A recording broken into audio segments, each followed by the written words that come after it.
বিতর্কে জর্জরিত ব্রিটেনের প্রিন্স অ্যান্ড্রুর প্রতি কড়া পদক্ষেপ নিয়েছেন বড় ভাই রাজা তৃতীয় চার্লস। রাজার নির্দেশেই প্রিন্স অ্যান্ড্রু তার প্রিন্স উপাধি হারাতে চলেছেন এবং তাকে তার রাজকীয় বাসভবন ছেড়ে দিতে বাধ্য করা হচ্ছে। যৌন কেলেঙ্কারির সঙ্গে যুক্ত মার্কিন ধনকুবের জেফ্রি এপস্টেইনের সঙ্গে সম্পর্কের জেরেই রাজপরিবার এই কঠোর সিদ্ধান্ত নিয়েছে। বিস্তারিত নাইম আহমেদের ডেস্ক রিপোর্টে। প্রয়াত রানী দ্বিতীয় এলিজাবেথের একসময়ের প্রিয় পুত্র প্রিন্স অ্যান্ড্রুর জীবন থেকে বিতর্কের কারণে শেষ রাজকীয় আবরণটুকুও সরে গেল। বাকিংহাম প্যালেসের বিবৃতিতে স্পষ্ট, রাজপরিবার আর কোনোভাবেই অ্যান্ড্রুকে নিয়ে চলতে রাজি নয়।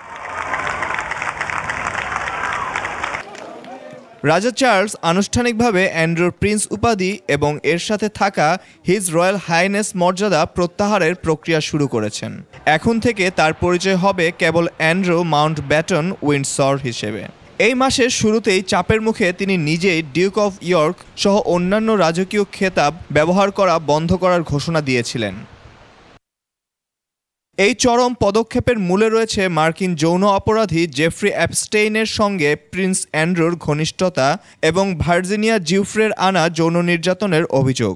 ভার্জিনিয়া জিউফ্রের মৃত্যুর পর প্রকাশিত তার স্মৃতিকথা, যেখানে তিনি কিশোরী বয়সে অ্যান্ড্রুর দ্বারা যৌন নির্যাতনের শিকার হওয়ার অভিযোগ করেছেন।